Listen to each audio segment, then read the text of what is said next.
¿Qué tal? Muy buenas tardes. Antes de entrar en materia, explicaré un poco la dinámica del encuentro digital que vamos a tener con nuestros dos invitados. Nuestros dos invitados realizarán una intervención inicial en la que nos explicarán cuáles son sus previsiones para la economía española en el año 2021. Objetivos a cumplir, medidas a poner en marcha, reactivación de determinados sectores, prioridades más urgentes, en un año en el que, si todo va bien, será el año de la total vacunación y la vacunación masiva de la población. Y, por lo tanto, habrá llegado el momento de retomar todos los indicadores y las actividades económicas que se han visto afectadas directa o indirectamente por el COVID-19.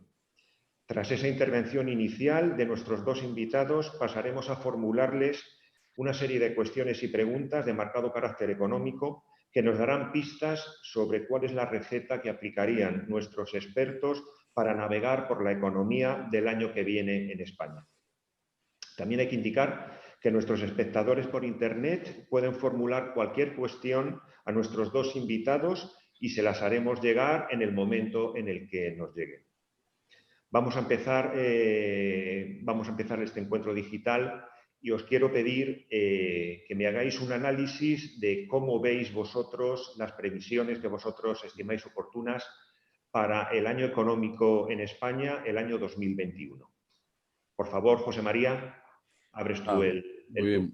Muchísimas gracias. En primer lugar, agradecer la invitación a la opinión y a BBVA por poder charlar, ¿no?, con las personas que en este mundo extraño en el que estamos tenemos el interés de ver qué es lo que va a pasar y contrastar opiniones, ¿no? Bueno, yo creo que lo primero que tenemos que plantear para poder abordar el futuro es entender que esto es una crisis sanitaria, ¿no? No es una crisis financiera, no es una crisis económica, es una crisis sanitaria que está originando una crisis económica y que posiblemente origine también una crisis financiera, ¿no? Ya se verá en el tiempo, ¿no? Con esto quiero decir que hasta que no resolvamos totalmente, o por lo menos en un porcentaje muy alto, la crisis sanitaria, vamos a tener dificultades y vamos a tener problemas, ¿no? El año todos sabemos cómo vamos a cerrar 2020, con un déficit público muy elevado, 12, 13, 14% del PIB, una caída de ese PIB en torno al 11, 12, puede ser más o menos, ya veremos. El paro que ha subido algo, pero que está contenido con el tema de los ERTE, y esto es algo que ya veremos también cómo va a evolucionar, y la deuda del país creciendo, ¿no? Es verdad que de todo lo que ha sido la solución europea, ¿no?, con el programa de la New Generation y todas las ayudas que van a implementar, va a paliar un poco el impacto de esto, ¿no? Claro, con estos antecedentes, si decimos, ¿cómo va a ser el año que viene, ¿no? Yo creo que vamos a tener un primer semestre de solapamientos. Vamos a estar vacunando gente, vacunando personas, pero al mismo tiempo vamos a tener contagios y vamos a tener fallecimientos diarios. Entonces, nos tenemos que acostumbrar a que al pensar ya tenemos las vacunas, empezamos a vacunar y ya está, eso no va a ser así, sino que vamos a tener a lo mejor, igual que nos asomamos todos los días a los medios de comunicación y vemos los contagiados y los fallecidos, vamos a ver también el número de vacunados, ¿no? Y entonces esos tres datos van a estar ahí moviéndose. Pero sin duda, si los contagiados siguen arriba y los fallecimientos siguen arriba, el confinamiento se va a plantear de una u otra forma, en horario, lo que estamos haciendo ahora, ¿no? Un confinamiento selectivo por comunidades autónomas, a veces por municipios, a veces por barrios, ¿no? Pero yo creo que eso durante el primer semestre va a durar, ¿no? Lo cual hace bueno, que la actividad económica vaya poco a poco recuperándose, porque si este año vamos a caer tanto, con nada que hagamos, el año que viene vamos a crecer. El 9,5%, como dice el gobierno y sobre qué ha hecho los cálculos presupuestarios, a mí me parece excesivo. No creo que se vaya a cumplir, ¿no? Pero, no sé, estamos en una situación tan incierta que a lo mejor es posible. Yo creo que creceremos el 5, el 6%, una cosa así, me parece, ¿no? Entonces, el primer trimestre irá en esa secuencia de solapamientos. Los datos empezarán a ser positivos. Yo creo que van a ser los meses en que se van a levantar los ERTEs y va a haber muchas empresas que van a cerrar. Porque las empresas antes de la pandemia había muchas que trabajaban sin márgenes ya. Prácticamente la competencia tan brutal que tenemos de Amazon, de eBay, del mundo digital, hacía que bajaran los precios y estaban produciendo, pero no obtenían apenas beneficio, ¿no? A poco que les viniera algo, pues prácticamente las dejaba fuera de mercado, ¿no? Les ha venido tienen que hacer la transformación digital, seguramente después hablaremos de ese tema, pero algunas lo han hecho, pero para otras es muy complicado el hacerlo, ¿no? Entonces yo creo que va a haber mucha destrucción de empleo y sobre todo del tejido productivo, que regenerar ese tejido productivo es una cosa lenta, ¿no? Eso no se hace con rapidez, ¿no? Después, cuando llegue el verano, yo creo que vamos a vivir los locos años 20. Pensar que todo está resuelto, que ya por fin hemos salido de esta y vamos a tener a lo mejor un verano, a lo mejor, sin mascarillas y divirtiéndonos y pensando que esto está pues más o menos resuelto, ¿no? Pero después, bueno, llegará septiembre, llegará octubre y ahí está para mí la incógnita, ¿no? Si todo este proceso de vacunación y tal ha sido efectivo, si otra vez los contagios van a empezar a aparecer en el último trimestre del año y si las empresas van a asumir la nueva situación que se va a dar, ¿no? Teniendo en cuenta que en enero tenemos que volver a vacunarnos. O sea, que esta es otra que no debemos de olvidar. Esto no es una vacuna que ahora nos ponemos y ya nos olvidamos, sino que en enero vuelve otra vez este proceso, ¿no? Entonces, yo creo que ese contraste entre la euforia de pensar lo hemos resuelto y tal, que seguramente va a hacer que el ahorro, que ahora mismo es muy alto, pues se venga abajo, el consumo vaya a crecer, y después el asumir esa realidad quizás más constante, ¿no? En que tengamos que aprender a vivir con esto, pues ahí va a estar un poco la esencia, ¿no? La gran incógnita para mí, y yo creo que para la economía española, es qué va a pasar con el turismo, ¿no? Un sector que prácticamente cogió el relevo de la construcción en la crisis de 2009, donde siempre la agroindustria, el turismo y la construcción habían mantenido el peso del ciclo económico después de la crisis de 82, la del 93, siempre eran los tres sectores. En 2008-2009 el turismo cae casi a la mitad, perdón, en la construcción cae, y el turismo coge el relevo, ¿no?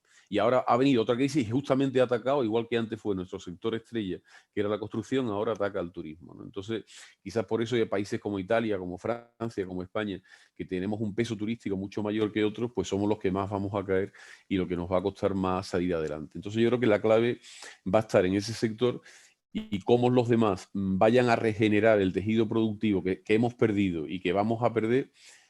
Esa va a ser la esencia del año que viene y de los demás, al margen de otra cosa que ya hablaremos más tarde, que será el ajuste de presupuesto que tengamos que hacer cuando Europa nos llame al orden, que yo calculo que será en 2013 aproximadamente. Yo creo que nos quedan 2 años, 2011, 2012, de una cierta expansión en lo fiscal, pero que después, lógicamente, vamos a tener que ajustar las cosas. Miguel, ¿cómo ves tú el panorama en el año que vamos a empezar en 20 y tantos días?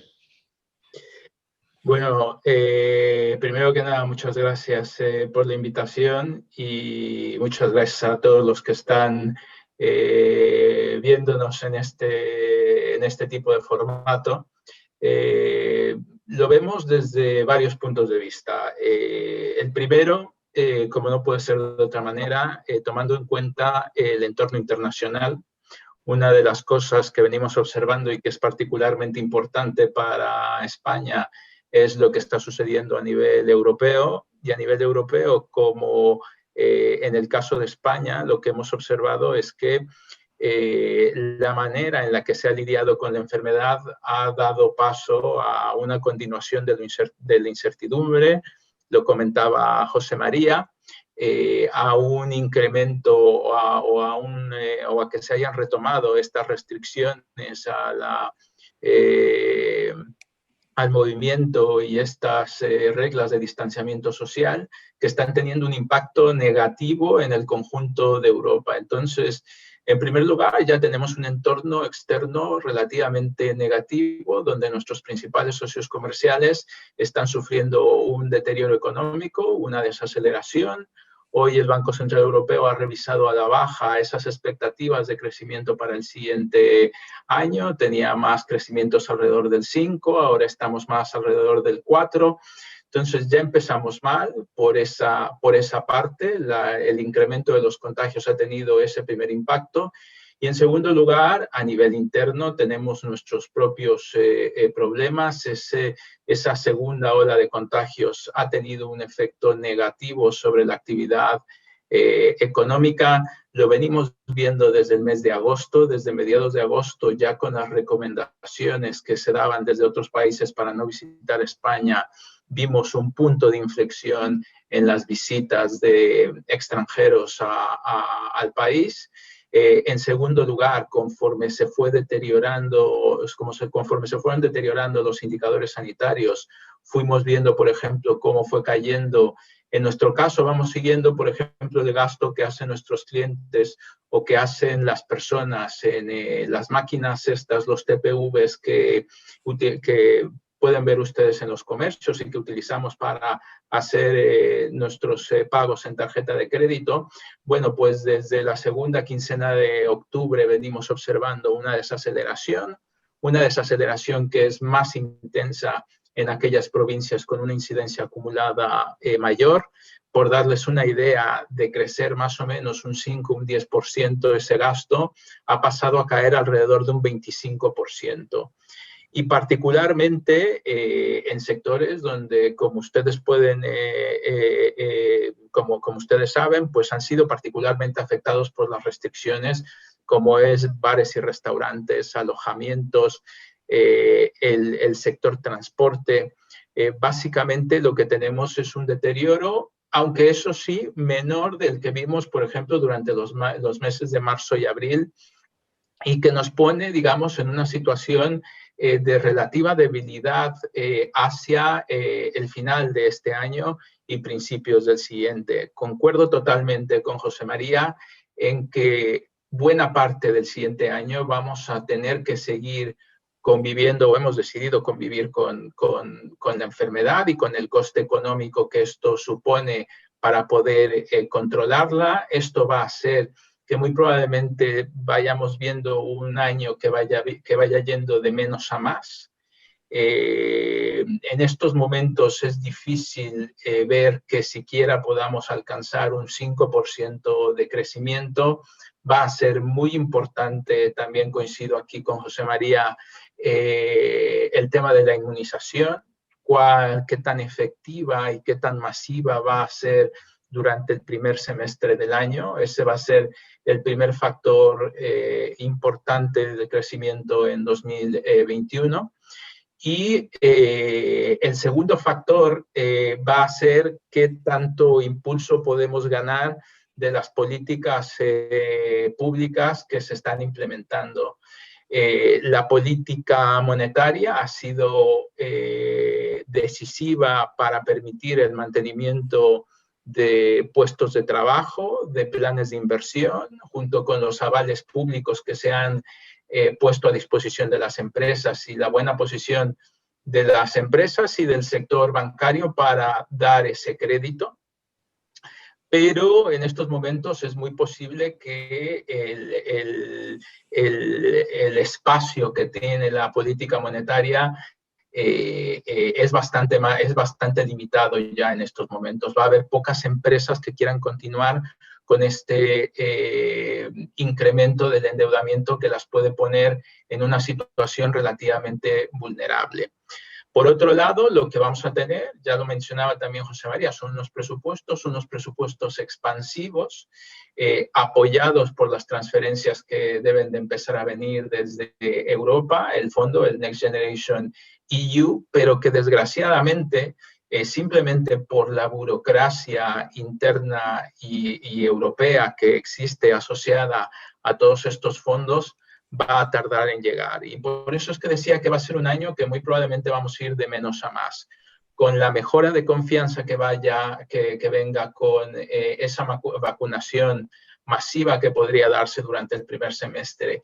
Y seguramente esa aceleración en la utilización de los fondos que vaya produciéndose durante el segundo, tercer y cuarto trimestre del siguiente año, lo que creemos es que la segunda mitad del siguiente año va a ser mucho mejor que la primera mitad. En todo caso, como les decía, en estos momentos, dado el final de año que estamos observando en la actividad económica, las restricciones que persisten, la incertidumbre que tiene todavía la gente, el porcentaje de trabajadores que continúan en un ERTE, que tienen un contrato temporal, va a ser difícil que empecemos relativamente fuerte el año y por lo tanto, como les decía, aspiraremos a un crecimiento del 5% que en el neto implica, después de una caída del 11%, pues que todavía dentro de un año estaremos pues alrededor de un 6% por debajo de los niveles que teníamos en 2019. Hacia más adelante, pues lo podemos hablar. Es muy probable que si somos exitosos en tener un consenso acerca de reformas, la continuación de estos fondos, pues los años de 2022-2023 puedan ser algo más positivos, pero eso dependerá del consenso, del ambiente político y de las reformas que se implementen hacia adelante. Bueno, pues una vez realizada esta primera intervención general por vuestra parte, me gustaría ir tocando algunos aspectos fundamentales en la economía española del año que viene. Vamos a hablar, me gustaría hacer una pequeña parada en la creación de empleo. ¿Cómo creéis que va a evolucionar la creación de empleo en 2021? Este año, a pesar de una caída tan acentuada del PIB, el paro ha subido, pero no de una manera proporcional al descenso del PIB. ¿Es este un dato para la esperanza? ¿Los ERTE se han mostrado como una herramienta eficaz? ¿Cómo lo veis? ¿Cómo creéis que va a evolucionar el empleo en 2021? Vamos a empezar ahora, por ejemplo, con Miguel. Fenomenal. Los ERTEs definitivamente han sido, hablábamos de lo especial de esta crisis y creemos nosotros que han ayudado a preservar puestos de trabajo. Nosotros ponemos un ejemplo, en el inicio de la anterior crisis, más o menos si ustedes ven cuánto cayó, cuando el empleo cayó alrededor de un 5%, por ejemplo, eso requirió una caída de la actividad del PIB más o menos de alrededor del 5%. La sensibilidad del empleo al PIB era más o menos unitaria, un 1% de caída del empleo, un 1% de caída del PIB. Durante el primer semestre del año, más o menos, con los datos que tenemos del INE, sabemos que el PIB cayó alrededor casi de un 25%. Y sin embargo, el empleo cayó alrededor de un 5%. Entonces, sabemos que hemos roto esa sobresensibilidad del empleo a la actividad económica que es tan perniciosa, primero por la elevada incertidumbre en la que cae una familia, la dramática situación en la que cae un hogar como consecuencia del desempleo. Y segundo, pues por el capital que se pierde en esta relación entre empresa y trabajador como consecuencia de la destrucción de puestos de trabajo. Entonces, que la solución de los ERTEs creemos que ha salvado alrededor de unos 600.000 puestos de trabajo, viendo esa experiencia histórica y viendo el comportamiento actual. De la misma manera que con una caída tan fuerte del PIB, no estamos viendo una caída tan potente del empleo, tampoco podemos pensar que el siguiente año con un crecimiento, por ejemplo, en este caso que yo he venido hablando de un crecimiento que podría estar alrededor del 5%, es poco probable que vayamos a ver un crecimiento del empleo tan potente. Esta suavización del ciclo era algo que se buscaba con los ERTEs, pero también se ha retrasado mucha destrucción de empleo. Lo mencionaba José María en su intervención. Hay ajustes que son permanentes en algunos sectores, hay algunos ERTEs que van a tener que pasar a ser ERES y vamos a ver más destrucción de empleo el siguiente año y como consecuencia de ello la recuperación del empleo pues va a ser relativamente moderada. Nosotros estamos hablando, pues, por ejemplo, de una recuperación del empleo más entre el 0 y el 1% el siguiente año, a pesar de que el crecimiento del PIB podría ser de alrededor del 5%, precisamente porque todavía hay algunos ajustes que tienen que producirse en la economía española. José María, ¿cómo lo ves? No, yo estoy de acuerdo con Miguel, ¿no? A fin de cuentas, los ERTE han anestesiado un proceso, ¿no? La anestesia en una serie de sectores que después se van a recuperar y van a mantener su demanda, pues van a mantener el empleo, cosa que si no, no hubiera podido hacerse, porque las empresas no hubieran podido aguantar un año entero a los trabajadores sin ningún tipo de ingresos, ¿no? Entonces, bueno, el ERTE está ahí, esos sectores, los que después se vayan a recuperar su actividad, van a mantener el empleo, pero toda esa cantidad de otras empresas que no son de un sector concreto, sino de todas, que trabajan sin márgenes, ¿no? Que tenían que hacer la transformación digital y no lo han hecho. Yo creo que esas empresas después no van a poder resistir, ¿no? Y será el momento cuando se levanten los ERTE de decir, bueno, pues no puedo y la tengo que cerrar. También ahora la gestión que hagan, de si lo prorrogan, ¿no? Como están diciendo en el sector turístico, unos meses más y no termina a final de enero, yo creo que va a incidir, ¿no? Yo creo, a mí me parece que al final, cuando terminemos los 2 primeros trimestres, el paro va a subir. Me parece que en esos 6 meses no vamos a tener todavía la economía suficientemente arriba, ¿no? Después viene el verano, en el verano tenemos ahí siempre una demanda estacional, porque lo que es la época para el turismo de primavera, yo creo que esa se pierde, ¿no? Y el verano ahí sí tendremos otra vez una recuperación del empleo que puede hacer que nos sintamos un poco optimistas, pero cuando termine el año ahí se va a producir el ajuste real, ¿no? Yo creo que a final de 2021 es cuando vamos a tomar conciencia de esa situación que tenemos de caída, ¿no? Pues hemos caído y tenemos que ver el daño que nos hemos hecho, ¿no? Pero será al final en términos de empleo. Es verdad que la economía ahí se recuperará, pero porque después de la caída de este año, cualquier crecimiento que tengamos se va a notar, ¿no? Siguiendo un poco con el tema del empleo, he tenido la suerte de poder charlar con vosotros la semana pasada y sé que sois bastante críticos con el mercado de trabajo actual, al que consideráis superado y obsoleto en muchas de sus fases. ¿Hacia dónde debe encaminarse este nuevo mercado de trabajo? ¿Cuáles serían sus características? José María. Bueno, el mercado de trabajo en España nunca ha funcionado bien. Es decir, retrotraernos ahora hacia atrás a mí me parece un error, ¿no? Lo que tenemos es que buscar un mercado de trabajo que se adapte a las necesidades económicas, ¿no? Es cierto que las diferencias de paro que puede haber entre un país como Alemania o incluso si quiere Francia e Italia, ¿no? Que tienen el paro más alto y el que tenemos en España, no es solamente de cómo está regulado el mercado de trabajo, también tiene que ver con el tejido productivo que tenemos, cómo son nuestras empresas y tal. Pero sin duda alguna hay algunos aspectos que para mí lastran completamente el mercado de trabajo. Uno es la temporalidad, o sea, tener casi un 20 y tantos, 30% de la plantilla que despido cada 6 meses. Esos trabajadores nunca cogen capital humano, están trabajando 6 meses en un lado, van al paro, 6 meses en el otro, llegan a los 30, 35 años cobrando el salario mínimo y eso que es absolutamente dramático y grave para la sociedad, no es lo peor. Lo peor es que unas empresas que tengan un 30% de trabajo temporal, ¿qué tecnología pueden utilizar? Una tecnología muy básica, ¿no? Y esto está impidiendo esa transformación digital y ese cambio. Entonces yo creo que eso lo tenemos que arreglar. Me da igual contrato único aquí, hay toda una serie de enemigos, ¿no? que se están viendo por los agentes sociales y que no se quieren hablar. Bueno, me da igual, pero eso lo tenemos que arreglar. Después hay otra cuestión importante. El mercado laboral tiene que ser flexible. O sea, si estamos todos hablando de la dinámica de la economía digital, de que hay un crecimiento disruptivo, de que están cambiando las cosas todo el tiempo y ahora con la pandemia nos han venido además toda la cuestión del teletrabajo y tal, tenemos que ser muy flexibles y tenemos que adoptar esa visión de la flexibilidad, ¿no? Entonces yo creo que eso es básico. Y después hay 2 cuestiones más. El mundo entre los trabajadores y las empresas tiene que cambiar. O sea, los trabajadores, si hacen horas extras, las tienen que cobrar. Eso de estar echando horas que no las paga nadie, eso no puede seguir funcionando. Pero las empresas también tienen que entender que son ellas las que tienen que formar a los trabajadores.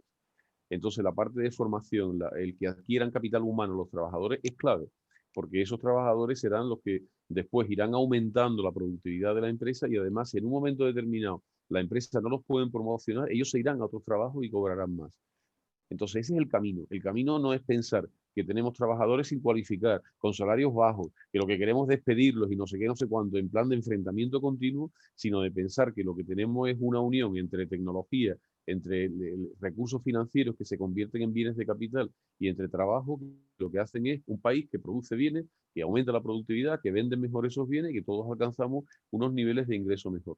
Porque un trabajador que tenga capital humano y que sepa hacer cosas no se despide y además no tiene un salario bajo. Y eso es lo que tenemos que perseguir y no pretender tener unos contratos fijos y unos salarios altos sin crecimiento de valor, sin mejora de productividad y manteniendo las empresas en un corset que no pueden abordar el entorno que tenemos ahora mismo tan cambiante. Miguel, ¿cómo ves tú el tema del mercado de trabajo? Pues muy en línea con lo que ha comentado José María.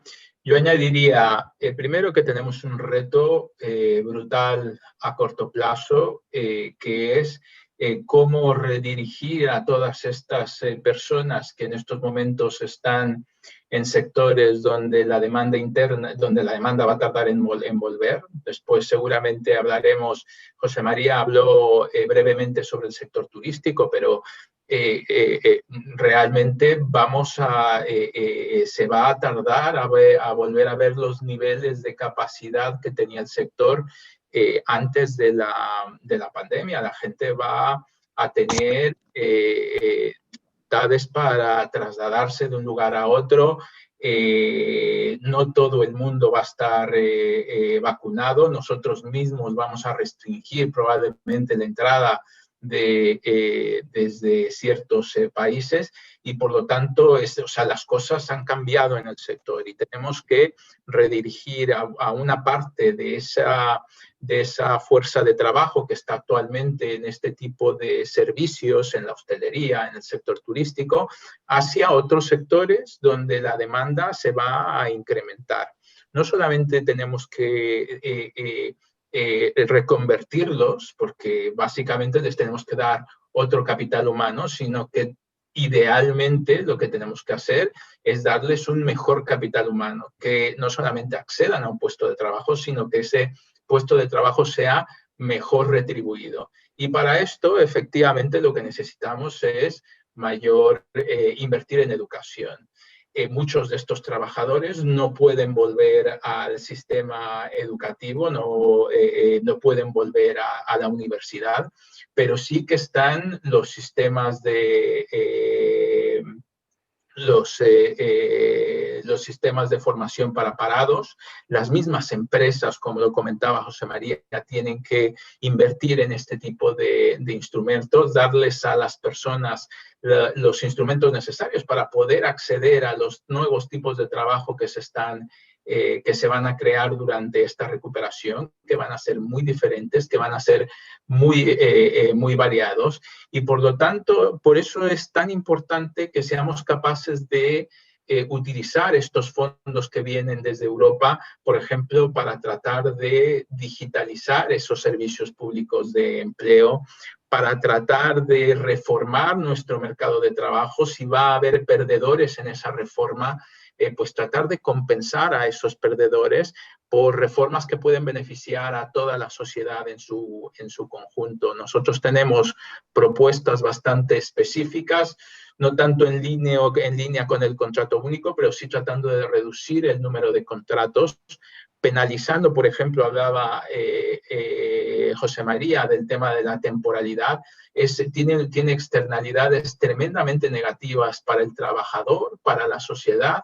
Pues pensamos que las empresas deberían de internalizar esos costes y por lo tanto los costes, las indemnizaciones por despido, por ejemplo, deberían de ser mayores en los contratos temporales y a cambio los contratos fijos probablemente deberían de hacerse más atractivos y por lo tanto proponemos reducir ahí las indemnizaciones para que la decisión simplemente por default de las empresas sea contratar con un contrato fijo y no con un contrato temporal, que el contrato temporal sea simplemente una opción que tenga la empresa, que puede ser perfectamente válida, pero que si va a tener que incidir en este tipo de contratos que sabemos que tienen todas estas externalidades negativas, pues que también internalice esos costes que le está dando, que le está trasladando a la sociedad.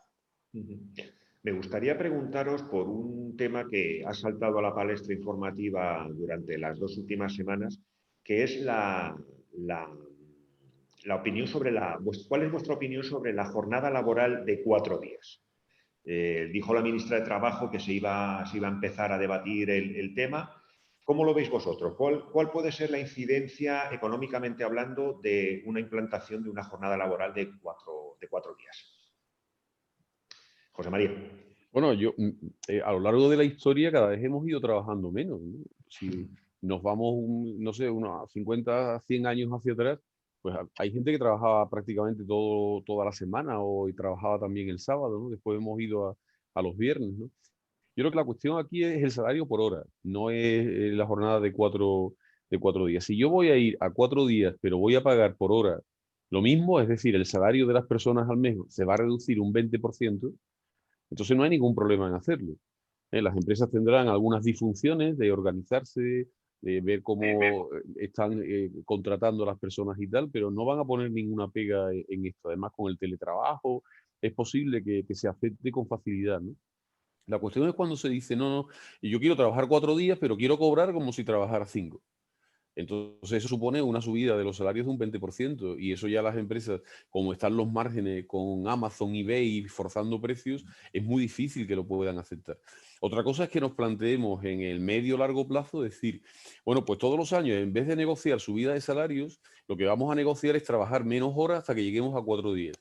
Entonces los incrementos de productividad que tengamos en las empresas, en vez de repercutirlos en salarios, los repercutimos en trabajar menos.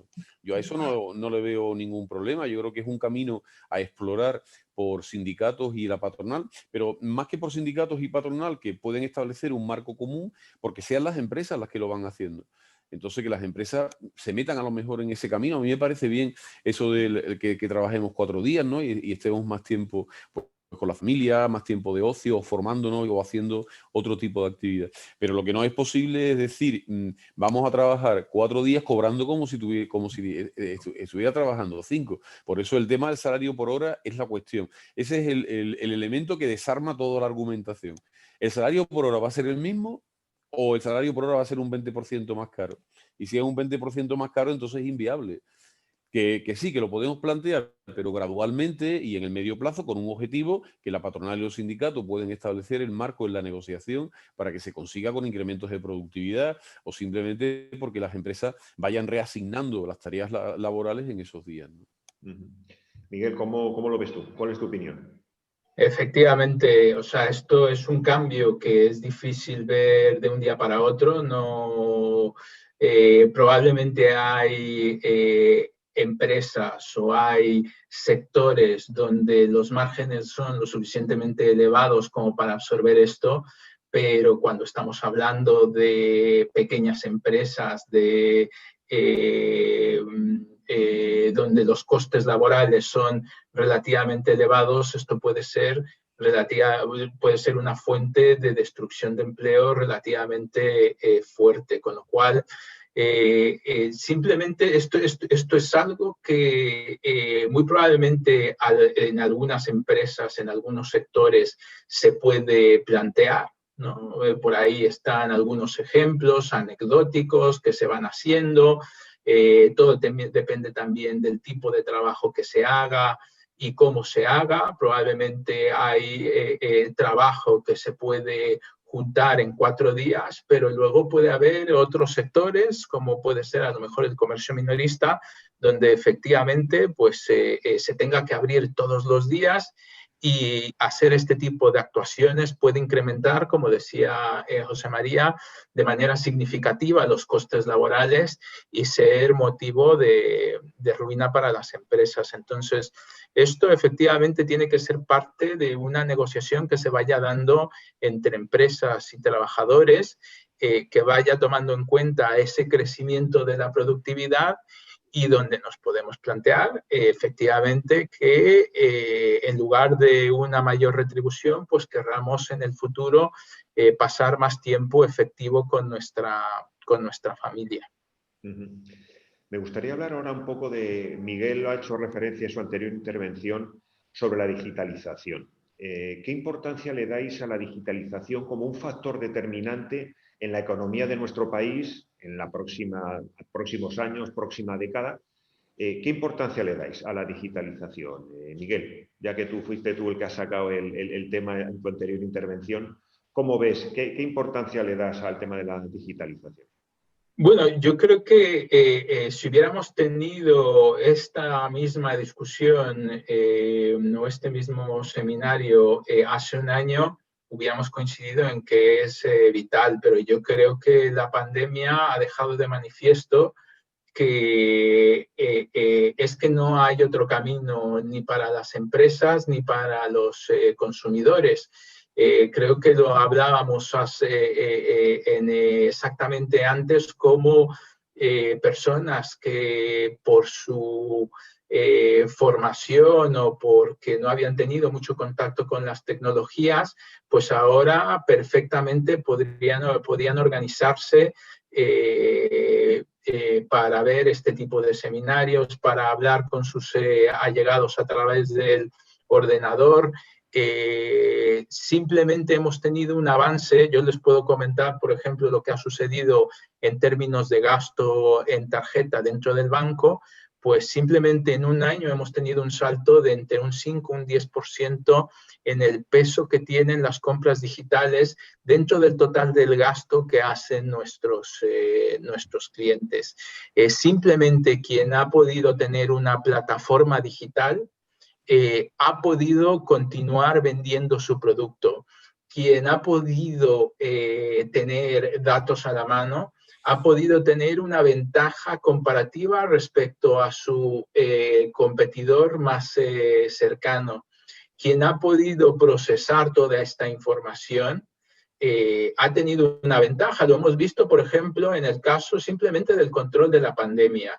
Si ustedes ven el número de casos, por ejemplo, en países como China, como Japón, como Corea del Sur, lo que ven es que esas segundas, terceras y cuartas olas no se han producido por, en parte, esta utilización de sistemas digitales que les permite identificar, aislar y reducir considerablemente el nivel de contagio que vamos observando. Entonces, no estamos solamente hablando, digamos, normalmente cuando hablamos de digitalización de las empresas, la necesidad de formar a nuestros empresarios, de hacerles ver la importancia de todo esto. Estamos hablando de digitalizar el sector público, de mejorar políticas públicas de empleo, de sanidad, de educación, mejorar la formación de las personas para que ellas mismas puedan aprovechar las ventajas que tiene el poder acceder a este tipo de productos, el poder comprar un producto en China que de otra manera lo hubiera tenido que comprar en una tienda más cercana a mí, pero a un precio significativamente mayor. Todo eso tenemos que internalizarlo como sociedad y nuevamente está la oportunidad de los fondos que vienen de Europa para tratar de ganar en esa formación. Uno de los dos objetivos fundamentales es impulsar la digitalización en Europa, la otra es la sostenibilidad medioambiental y esta es la oportunidad que tenemos. No vamos a volver a tener otra como esta en mucho tiempo para transformar nuestro tejido productivo, para transformar nuestras administraciones públicas, para transformar en general nuestra sociedad. Como hemos comentado al principio, empiezan a llegar preguntas para nuestros dos expertos. Os voy a hacer llegar la primera.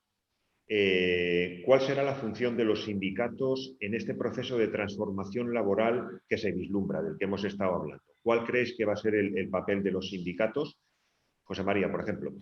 Pues yo lamentablemente creo que va a ser el de siempre, o sea, pensar hacia atrás, pensar en las relaciones laborales que teníamos hace tiempo y que las quieren recuperar y que me parece que no van a abordar lo que ha estado hablando Miguel, ¿no? Ese mundo que al principio era tecnológico, ¿no? Pero que se ha ido filtrando a la sociedad y hoy estamos todos con un smartphone y nos parece normal y nos comunicamos pues por estos web seminars y nos parece también normales y estamos en el teletrabajo, ya hemos entrado y yo estoy dando todas las clases ya online prácticamente y ya empieza a parecerme normal, me cansa, pero es un poco ya normal y vamos todos así, ¿no? Entonces la sociedad es la que está cambiando porque la tecnología la ha hecho cambiar. Es verdad que en España, digamos, la familia, los consumidores han cambiado antes que las empresas, en términos generales, sobre todo las pequeñas empresas y las empresas medianas, ¿no? Las grandes sí han cambiado, lógicamente, ¿no? Y ahora, con esto de la pandemia, todo el mundo tiene que cambiar. Entonces, en ese cambio, las relaciones laborales también tienen que cambiar. Y los sindicatos tienen que ver esa situación y tienen que ver la gente que está trabajando en ese mundo digital, en ese espacio digital, qué es lo que necesita, cuáles son sus necesidades. Y son muchas, pero son absolutamente diferentes. No tiene nada que ver con el mundo laboral, digamos, de la dialéctica que vivíamos antes entre los empresarios y los trabajadores y todo eso, ¿no? Ahora mismo las empresas es el talento de los trabajadores y el software. Eso ahora mismo una empresa, talento y software. Entonces las empresas tienen que cuidar el talento y lo tienen que hacer, pero además son las primeras interesadas. Y los sindicatos y los representantes de los trabajadores lo que tienen que hacer es fomentar ese talento, que lo formen cada vez más. Hemos estado hablando de formación. Ahora mismo la formación tecnológicamente más avanzada solo la pueden dar las empresas. Es muy difícil que una universidad o un centro de formación pública tenga la tecnología a punta como tienen las empresas en la actualidad. Entonces, este es el proceso, es que va todo demasiado rápido, ¿no? Tenemos que buscar ese tipo de relaciones. A mí me da la impresión de que los sindicatos, por lo que yo oigo, no están en esa dinámica, están en una dinámica de recuperar las relaciones laborales de antes de la reforma de Rajoy. Que eso es ya el pasado, pero pasado, ¿no? Es un mundo que va cambiando rápido y que quizás España, porque tenemos unas instituciones y quizás tenemos personas y nuestra forma de pensar, no lo queremos asumir. En el fondo es curioso que se vote a partidos progresistas, pero que después sean tan conservadores, ¿no? En la forma de entender los cambios sociales. Miguel, ¿cuál es tu opinión? Bueno, yo creo que, o sea, los empresarios, los sindicatos van a ser claves en determinar tenemos que tener claro que hacia adelante el mantenimiento del tejido productivo español está en juego. Vamos a tener que trabajar mucho para salvar empresas, no salvar empresarios, salvar empresas, puestos de trabajo. Y para esto vamos a tener que trabajar mucho, tanto sindicatos como sector público, como empresarios, como sector financiero. Va a haber costes y los sindicatos van a tener que ser parte importante de estas reestructuraciones que van a tener que haber dentro de las empresas, pero también van a tener que ser parte importante, esperemos, de reformas que flexibilicen y mantengan puestos de trabajo en general en el conjunto de la economía. Eso en primer lugar. En segundo lugar, no podría estar más de acuerdo con la reflexión de José María en términos de el papel que tienen que jugar con la formación. Nuevamente, tenemos que evitar la ineficiencia en el uso del gasto que se da para formación de los parados. Los sindicatos tienen su papel que jugar ahí, pero tienen que abordar este problema desde el punto de vista de cómo podemos darle a las personas que en estos momentos están en el paro los mejores instrumentos para encontrar un puesto de trabajo y que ese puesto de trabajo tenga la mejor remuneración posible. Y eso requiere de una modernización importante del concepto que se tiene en España de esa formación durante el paro. Se me ha olvidado decirlo cuando hemos formulado la anterior pregunta. El espectador que nos ha formulado la primera pregunta era Pablo Franco Cejas y ahora José Miguel Luque os formula otra pregunta. ¿Qué valor para la empresa va a tener el compromiso con la responsabilidad social corporativa, con los objetivos de desarrollo sostenible y en el consumidor? ¿Qué opináis? Miguel.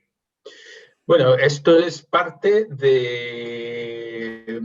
entendemos, o sea, buena parte, digamos, de esta transformación que vamos a observar de la economía durante los próximos 2-3 años. Muchos de los objetivos que están ligados a la utilización de estos fondos que van a venir de Europa van a estar muy ligados, por ejemplo, a objetivos para fomentar la sostenibilidad medioambiental, ¿no? Mucho de todo lo que se va a fomentar en términos de relación con las administraciones públicas, muy probablemente va a estar atado a esto. Pero no solamente esto, las empresas tienen que ver que en estos objetivos de diversidad, de inclusión, también hay objetivos de mejora de los beneficios, que sus accionistas van a estar mejor si esto forma parte de los objetivos que se incluyen dentro de las metas que se fija la empresa. Vamos a ver que bueno, esto es algo que está calando cada vez más en la sociedad, la importancia de introducir a la mujer dentro de, sobre todo, los puestos más elevados de las direcciones de las altas empresas.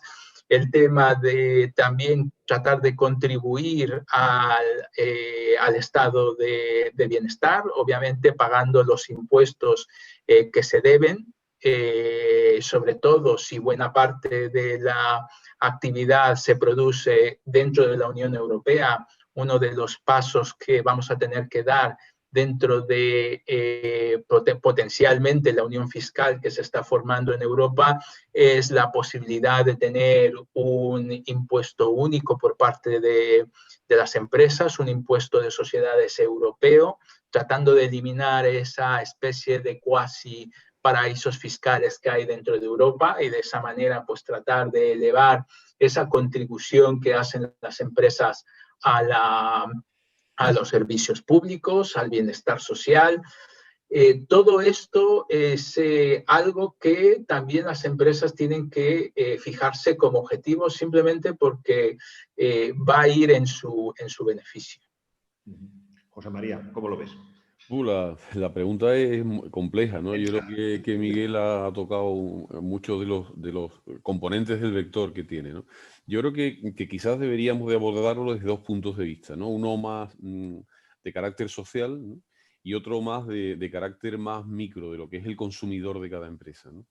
En el carácter social como tal, ¿no? Pues la consideración social que requieren los empresarios es muy importante, ¿no? Porque vivimos en mercados que hablamos mucho de la competencia perfecta, pero la verdad que son mercados politizados, ¿no? O sea, los gobiernos regulan muchísimo, intervienen muchísimo y los empresarios intentan influir para que el marco sea lo más favorable para llevar a cabo la actividad empresarial, ¿no? Si las empresas, los empresarios están mal vistos y políticamente por la gente que los gobierna los considera como adversarios, por no decir enemigos, pues entonces es muy complicado, ¿no? El poder establecer ese marco de actuación. Con lo cual, estos vectores son vectores que acercan el ámbito empresarial a ese planteamiento político, ideológico, social que se mantiene, ¿no? Del mundo, no sé, de empresa sostenible, de responsabilidad social corporativo, el tema de la diversidad, todo eso, porque esto entra un poco en la forma de ahora mismo de entender nuestra sociedad, ¿no? Son valores que los tenemos ahí, ¿no? Por lo tanto, acercarse ahí favorece a las empresas después a poder tratar al gobierno y establecer una relación para que el marco de actuación sea más favorable. Después, a nivel micro, los consumidores cada vez quieren menos tener bienes y más sentir cosas, ¿no? Entonces buscan experiencias, buscan sensaciones, ¿no? Entonces la creación de valor, tal y como la vemos ahora, está en esas sensaciones, en esas experiencias, ¿no? Entonces si las sensaciones van por el mundo green, ¿no? El mundo sostenible y tal, los consumidores querrán este tipo de empresas y comprarán ese tipo de bienes, buscarán esas sensaciones. Pero si los consumidores lo que van es a buscar precio y tal, entonces serán más indiferentes a ese tipo de actuaciones y las empresas lo sentirán. En algunos sectores serán los consumidores más sensibles, en otros no, ¿no? Y yo creo que esto va a ir así. Hoy no cabe duda, ¿no? Que después de la pandemia el mundo de la salud es algo que es un valor que ha tomado un protagonismo que antes quizá pues lo tenía, pero no tanto, ¿no? Antes era más el mundo sostenible, el mundo de la diversidad, ¿no? Y entonces en ese cambio de valores, pues las empresas quizás también lo tienen que hacer, ¿no? A lo mejor ahora el decir que son empresas seguras, que garantizan la salud de sus trabajadores, que están más pendientes de este tipo de cosas, pues da una visión mejor en el entorno en el que estamos, que hablar de la responsabilidad social corporativa, que a lo mejor es un concepto que ya se ha quedado un poco atrás, ¿no? Entonces van evolucionando, ¿no? Son valores sociales a nivel macro y valores sociales a nivel micro del consumidor, que es al final que te compra el producto y el que hace que la empresa sea viable, porque si el consumidor no compra, pues entonces la empresa cierra y los trabajadores pierden su puesto de trabajo. ¿Qué os parecen los presupuestos que está a punto de aprobar el Gobierno? ¿Cumplen las expectativas para poder afrontar con garantías este 2021 tan peculiar al que nos enfrentamos? Miguel, por ejemplo. Bueno, son unos presupuestos que son expansivos. Son en general, como ya decía, son los presupuestos de estos fondos de recuperación, son 25.000, algo más de 25.000 millones los que se planean inyectar dentro de la economía. Después, como decía, es bastante dudoso de que se lleguen a esos 25.000 millones porque hay mucha burocracia que va a estar involucrada. El gobierno ha anunciado que va a tratar de aligerar toda esa burocracia, pero incluso también hay burocracia europea que va a ser difícil de cumplimentar durante los primeros meses de todo esto. Hay procesos administrativos que hay que seguir para evitar que efectivamente se cometan abusos con esos fondos. Pero yo creo que la primera característica es que son unos presupuestos expansivos.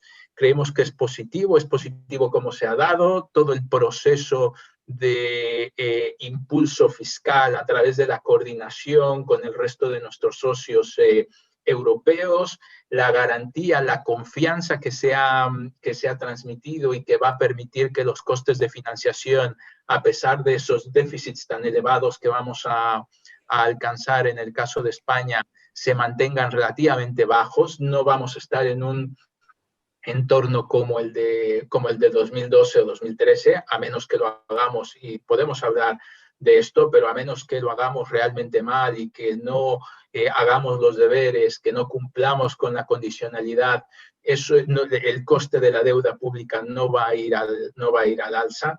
Entonces, son unos presupuestos que me parecen adecuados, que sean expansivos para tratar de revertir lo más rápido posible la caída de la actividad de 2021, que son cambios bienvenidos respecto a la política fiscal que se siguió en 2009, 2010, 2013, 2014, en el sentido de que, bueno, tenemos ese apoyo europeo, esa coordinación entre los países. Y luego hay cosas que creo que distraen de los verdaderos objetivos de este presupuesto. No es definitivamente, creo yo, el momento de hablar de incrementos impositivos. Creo que algunos de esos incrementos impositivos generan simplemente mucha incertidumbre. Sobre todo, por ejemplo, pueden afectar particularmente el ahorro de las personas y en ese sentido pues tener consecuencias económicas. Entonces, en ese sentido, bueno, hay cosas dentro de los presupuestos que pensamos se podrían haber evitado. Por un lado, esos incrementos impositivos y luego, por otro lado, pues el incremento, por ejemplo, de los salarios públicos o de en años en que el IPC está cayendo, pues probablemente también podría, y cuando tenemos tanta destrucción de empleo, pues probablemente podría no haber sido el año más apropiado para hacer este tipo de políticas. José María, ¿cómo ves los presupuestos que está a punto de Bueno, aprobar? son unos presupuestos lógicamente expansivos, ¿no? O sea, vamos a gastar muchísimo más. Yo creo que no son creíbles. Es decir, no pensar que vamos a terminar con un déficit del 7% cuando el presupuesto calcula que vamos a crecer el 9,5% y ya estamos hablando de crecimientos del 5 o del 4. Esto significa que si en vez de crecer un 9 crecemos el 5, recaudamos menos IVA, menos cotizaciones de la seguridad social, menos impuestos de sociedades, menos impuestos de renta, menos de todo, ¿no? Menos impuestos especiales incluso a las bebidas de azúcar, ¿no? Entonces, no sé, vale, está bien, ¿no? Lo hacemos. Este año Europa nos ha dado vía libre, nos ha dicho, venga, hacer lo que queráis porque es una situación excepcional, ni senda de ajustes, ni de nada, pacto de estabilidad fuera, ¿no? Entonces nos ha dejado hacer lo que quisiéramos. Hemos presentado unas cuentas con un déficit del 7% que visto desde fuera uno dice, oye, pues mira, es razonable, no se han ido de madre, pero vamos a terminar con un déficit del 14%. O sea, eso el 12, el 14%, el año 2021, igual que eso no hay quien nos lo quite. Entonces, ¿yo qué es lo que veo? Veo que al año siguiente otra vez vamos a estar en lo mismo, que si las vacunas, que si no sé qué, y vamos a terminar otra vez con el 12%. Y en 2023 nos van a llamar al orden y nos van a decir, se acabó. Ya está bien, os he dado 3 años de margen y entonces ahí es donde va a venir de verdad el ajuste, ¿no? Y va a venir, si decía Miguel, que ya están anunciando subidas de impuestos, la que se viene para entonces es brutal, ¿no? Pero con todo esto, para mí, esto no es lo más importante. Lo más importante es que Podemos lleva diciendo desde hace mucho tiempo que España tiene que gastar 60, 70, 80 mil millones más en el de gasto público para situarse con un peso del Estado como Francia, el 50% del PIB. España pesaba el 42%, Alemania el 45%, Francia está en el 50%, ¿no? Finlandia, Suecia, más, ¿no? Entonces, esto que era algo que uno decía, bueno, ya veremos, ¿no? Pasar del 42 al 50, a lo mejor poco a poco, cada año se va. No, es que en un año lo han metido. O sea, en un año hemos ido a un techo de gasto que se sitúa en el 48%, pero es que después la previsión que tenemos en 2022 es la misma. Es decir, que el peso del Estado va a seguir siendo ya el 48-50% del PIB. Esto es el cambio que se ha dado, que ha sido silencioso, parece como si no nos hubiéramos dado cuenta. Yo fue lo primero que miré en los presupuestos y cuando los vi digo, ya está, conseguido. Ya tenemos un país con un Estado que va a pesar el 50%. ¿El problema dónde está? El problema está en que ahora, como ha dicho Miguel, pues tenemos la Next Generation, vamos a recibir fondos, tenemos posibilidades de préstamo, pero esto no va a ser siempre. Entonces, cuando pasen 2 o 3 años y nos hayamos gastado ese dinero, después los impuestos tienen que subir para mantener ese techo de gasto. Y ese techo de gasto, bajarlo va a costar muchísimo trabajo, porque es mucho gasto social, son muchas ayudas y no se ha, creo yo, no se ha gastado. Comprendo el momento, pero habría que abrir algo. A lo mejor se hace con los fondos europeos hacia esa transformación digital, a la formación de los trabajadores en las empresas, a generar una economía más competitiva, más dinámica, que genere productividad y que genere recursos para en el futuro tener esos ingresos fiscales que permitan ese gasto. Pero aquí lo hacemos al contrario. Primero me pongo a gastar y ahora a ver de dónde saco los ingresos fiscales. Y bueno, ahí estamos. Es un poco el planteamiento que yo hago de los impuestos, ¿no? Comprendo que hay que hacer unos impuestos expansivos, sin duda alguna, pero me parece que no es creíble y que por el otro lado hemos pegado un salto silencioso a un país absolutamente diferente y con un peso del Estado muchísimo mayor que el que teníamos, y algunos pensábamos que ya era alto, ¿no? Y que estaba suficientemente medido, ¿no? Pero bueno, ahí estamos. Nos ha entrado otra pregunta, es de José María Martínez, que dice que recientemente se ha presentado el informe de situación del BBVA de Andalucía. ¿Podrían darnos alguna pincelada de qué nos deparará los próximos meses a Andalucía y en concreto a Málaga, económicamente hablando? Miguel, por ejemplo. Sí, vamos a ver, nosotros lo que presentamos hace unos días es desafortunadamente una caída algo más intensa que la que estamos viendo para el conjunto de España. Más o menos para España, pues lo que estamos viendo es una caída entre el 11, 11,5. Para Andalucía, pues estamos viendo más una caída entre el 11,5 y el 12%. Con mucha heterogeneidad dentro de la misma Andalucía en términos de lo que está sucediendo, ¿no? Lo podemos ver en el comportamiento, por ejemplo, del empleo exactamente después de la crisis. El sector agroalimentario ha sido particularmente, el peso del sector agroalimentario ha sido particularmente positivo en provincias como Almería, como Jaén, como Huelva, y ha logrado soportar o ha logrado transitar mejor la crisis que provincias a lo mejor como Málaga o como Cádiz, donde el peso del sector turístico, o incluso Sevilla, donde el timing de todo esto fue particularmente negativo en términos de también el flujo de turistas que que se esperaban durante los meses de abril y mayo. En esas provincias, pues lo que hemos observado es un impacto algo mayor de la crisis. Vemos un crecimiento también algo mayor el siguiente año. En este caso, pues estaría apenas por encima del de España. Y particularmente en Málaga, todo dependerá nuevamente del impacto que pueda tener la vacuna en esa percepción de seguridad que tengan los extranjeros respecto a viajar a España. Yo creo y entiendo que también esta es la visión por los comentarios que he oído de José María, que esto pues vamos a tardar un tiempo todavía en acostumbrarnos a manejar la enfermedad. Y por lo tanto, bueno, nosotros esperamos que el verano sea bueno, que ya tengamos algún tipo de inmunidad de rebaño hacia la mitad del año con las vacunaciones que se han anunciado, pero como les comentaba en una respuesta anterior, es difícil en cualquier caso todavía pensar en la cantidad de flujos de turistas que veíamos a finales de 2019, que 2019, soy consciente de que fue un año récord en términos de turistas, pero de todas maneras es con el que nos tenemos que comparar.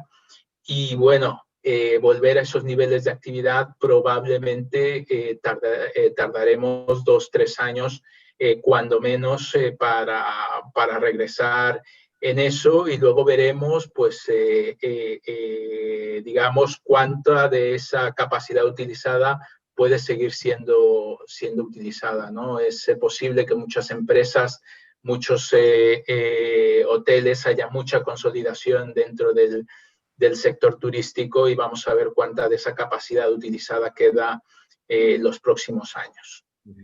José María, ¿cómo ves el panorama andaluz y el panorama malagueño? Yo creo que Miguel ha puntualizado muy bien, ¿no? Los dos sectores claves, ¿no? Aquellas provincias, ciudades, comarcas, espacios que sean más agroindustriales no sienten tanto la crisis, ¿no? Porque la agroindustria es algo que ha crecido, ¿no? Nos hemos quedado mucho más en casa, estamos comiendo más, ¿no? Disfrutando más de otro placer de la vida, como es comer en casa, que antes lo hacíamos fuera, en los restaurantes, cuando viajábamos y tal, y ahora pues lo hemos centralizado ahí, ¿no? Y todo lo relacionado con la logística que supone, pues también serán sectores que van a más, ¿no? Entonces, lo que esté más relacionado con la agroindustria va a ir mejor, no significa que no vaya mal, pero significa que no va a caer tanto. En cambio, las provincias, las zonas relacionadas con el turismo son las que más lo van a sentir, ¿no?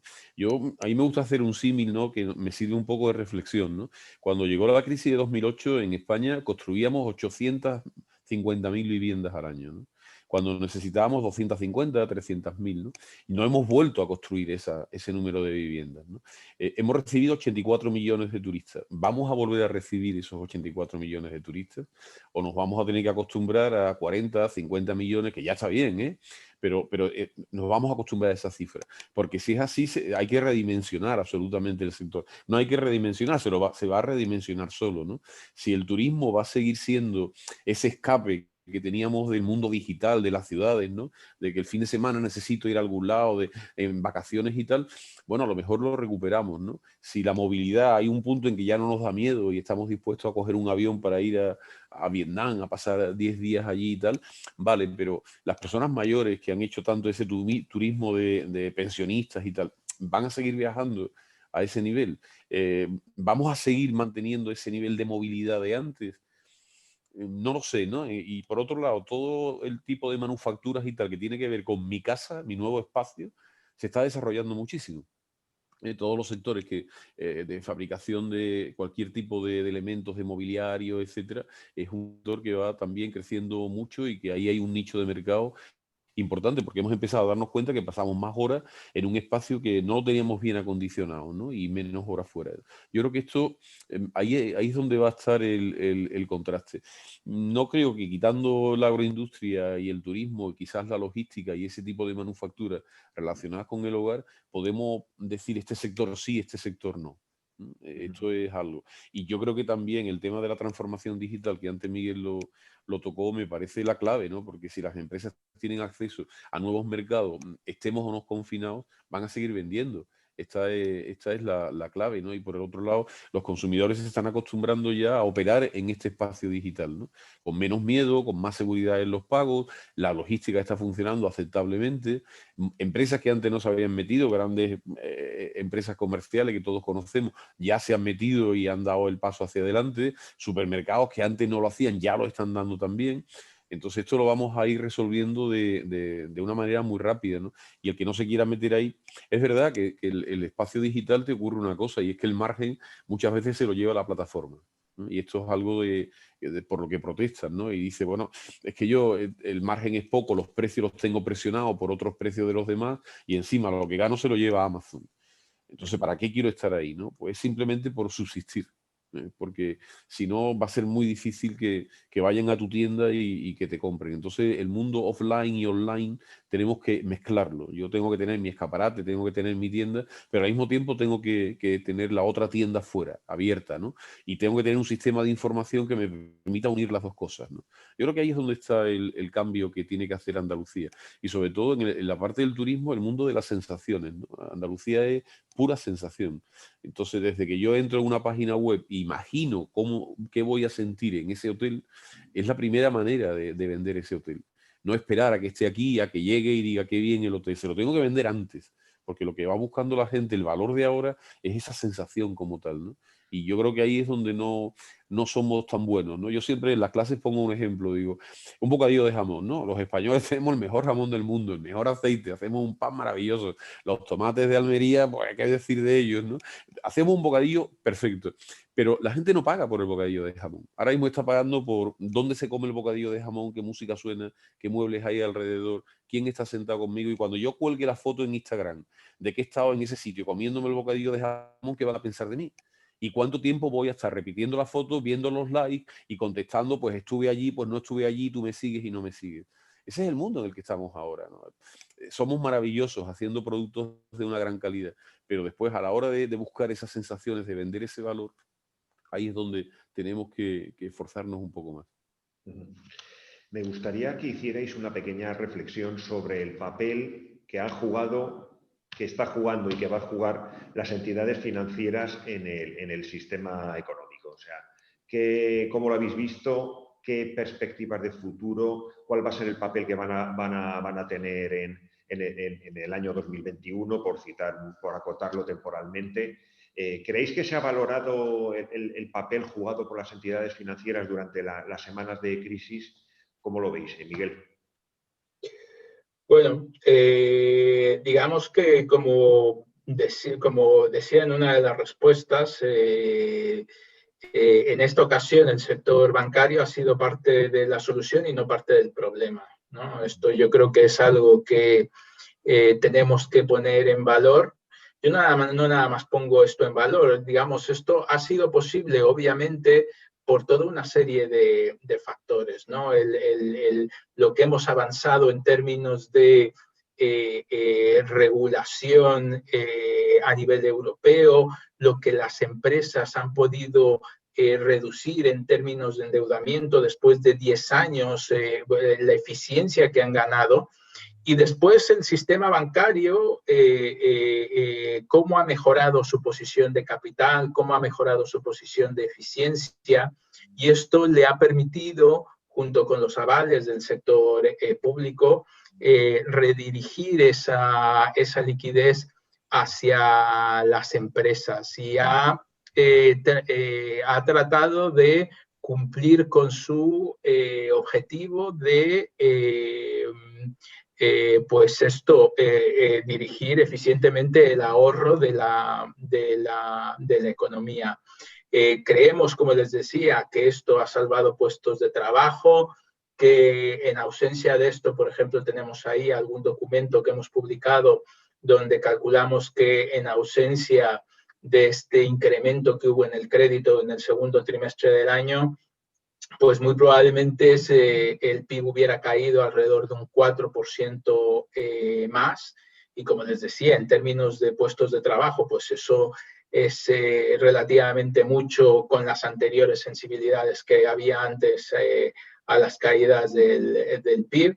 Entonces, ahora mismo está habiendo esa coordinación entre el sector bancario, sector público, bancos centrales, para tratar de mantener al tejido productivo solvente.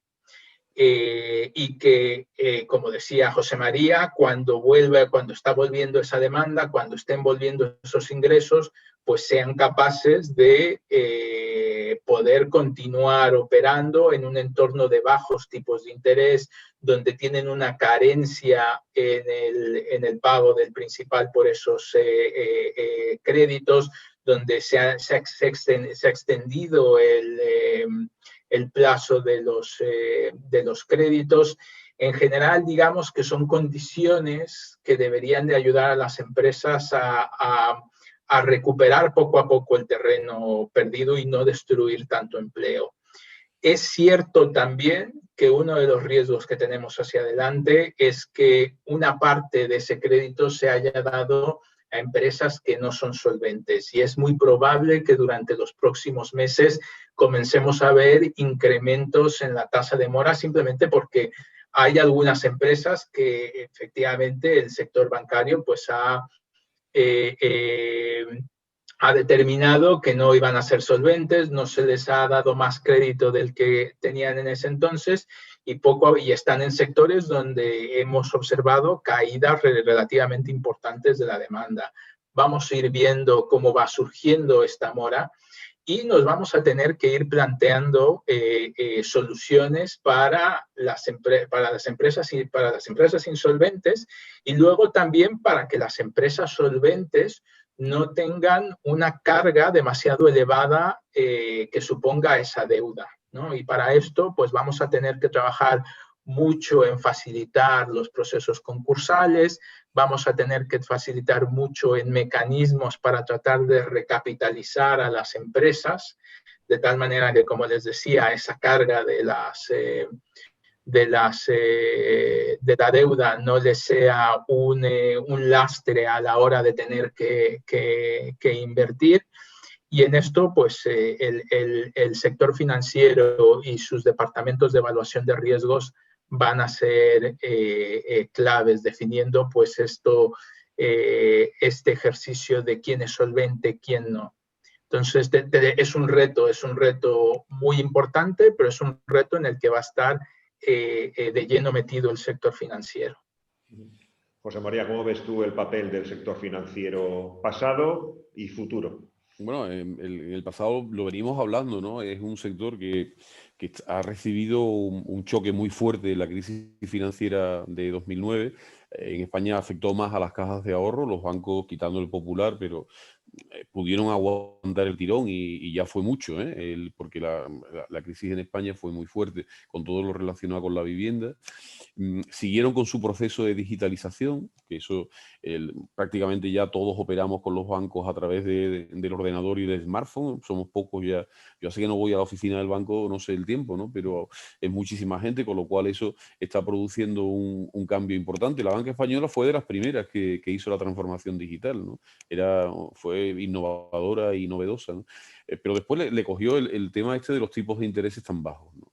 Incluso tipos de intereses que si le sobra dinero, el Banco Central le cobra un interés, ¿no? Y ahora se quedan sin margen porque dan unos créditos a unos tipos de intereses bajos y toman el dinero también a tipos de interés bajos. Entonces los márgenes se han reducido, igual que hablábamos antes de la reducción de márgenes de empresas, la banca también los tiene, ¿no? Y yo creo que este es un entorno preocupante. Vamos a estar ya mucho tiempo con los tipos de intereses bajos, a cero, porque no se ve otro escenario, ¿no?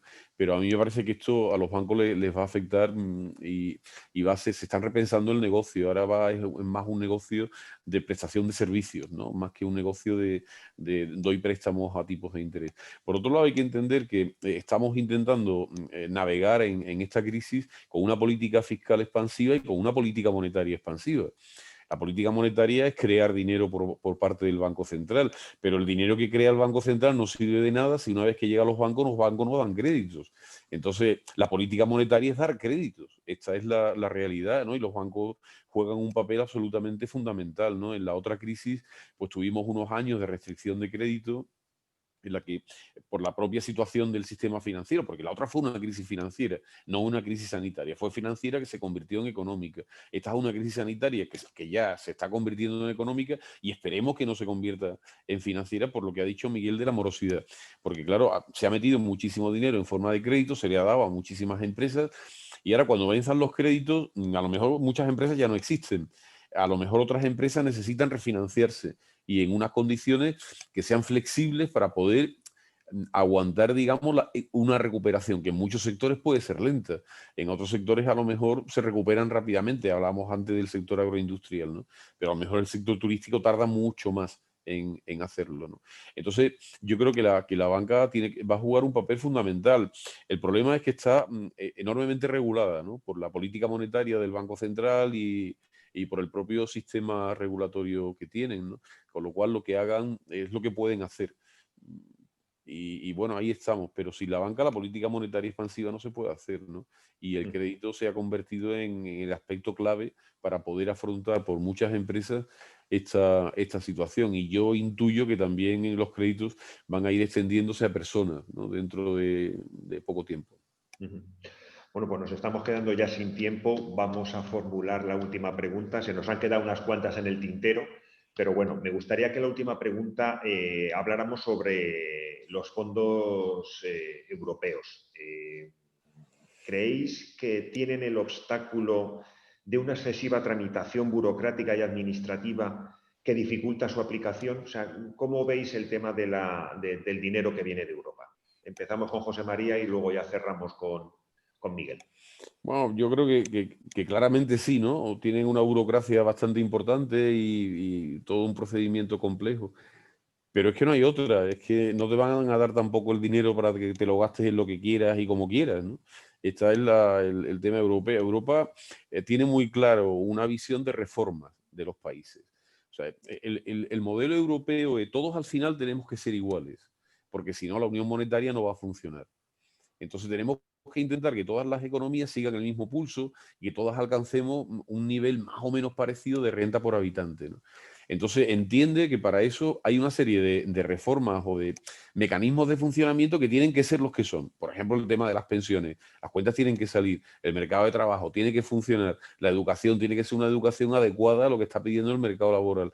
Entonces ve países y dice, este país yo le voy a ayudar, le voy a dar dinero, pero como se lo dé, lo que van a hacer es dedicarlo a las cuatro cosas que ahora le resuelve a lo mejor políticamente unas necesidades, pero que no sirve para el futuro, no sirve para el proyecto europeo de que podamos ir convergiendo poco a poco en el sistema productivo, que es al final lo que me va a dar un nivel de renta por habitante parecido, ¿no? Porque el Estado no es el que me va a dar el nivel de renta por habitante parecido, son las empresas y la forma de entender cómo ejercemos la formación, la educación, la investigación, la innovación, la producción de bienes y la venta de esos bienes. Todo eso va junto y ve que no lo hacemos. Entonces nos va a poner cortapisas. Y toda la burocracia, y eso no es ni más ni menos que, como no lo haga, no te firmo el papel. Como no lo haga, es decir, no es que sean hombres de negro, ¿no? Sino es una revisión de que tenemos que hacer cosas. Yo creo que a España lo mejor que le ha venido en esta crisis es que estemos dentro de la Unión Europea. Porque va a haber cosas que seguramente se le hubieran ocurrido a algunos hacer y no vamos a poder hacerlas. Y después nos van a guiar por un camino que mayoritariamente todos entendemos que es el correcto, ¿no? Que es el de hacer las cosas bien, el de tener un país serio, con empresas que generen empleo y con salarios altos, ¿no? Miguel.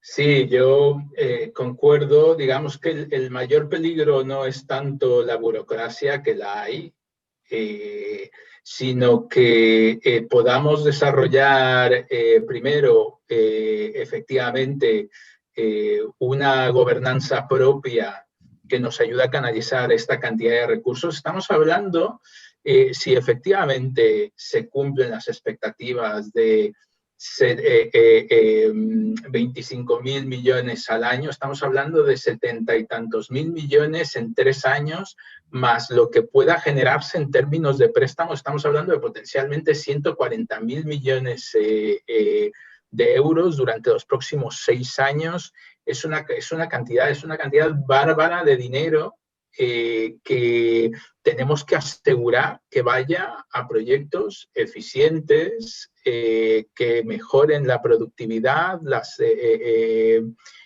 infraestructuras, la sostenibilidad, la digitalización. Es algo prácticamente, es muy difícil, tiene que estar esa gobernanza ahí para asegurarnos por parte de Europa, primero para tener esa confianza de efectivamente, mira, esta transferencia que te estoy dando, este dinero que es relativamente gratis, pues efectivamente tener esta confianza para que la próxima vez que suceda no volvamos a tener el tipo de episodios que sucedió en 2012 y 2013.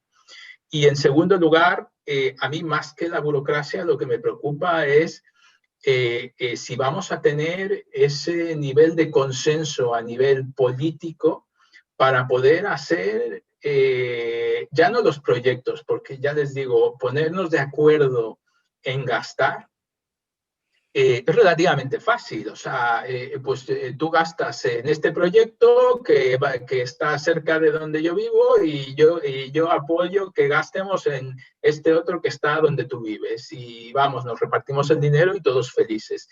El problema va a estar en ponernos de acuerdo en las cosas difíciles que tienen un coste político y tenemos que enseñar. Bueno, la aprobación del presupuesto es un paso adelante, enseña algún tipo de consenso en esa dirección, pero los retos que se vienen, las reformas que nos piden en términos de unidad de mercado, por ejemplo, en términos de mercado laboral, en términos de competencia en el sector servicios, implica, en términos de pensiones, implica redistribuciones importantes entre la población con un coste político significativo y para lo cual pues vamos a necesitar consensos amplios y eso es el mayor riesgo que a mí me preocupa de todo esto, más allá de la burocracia que bueno, que hará retrasar los fondos, pero los fondos al fin y al cabo van a llegar.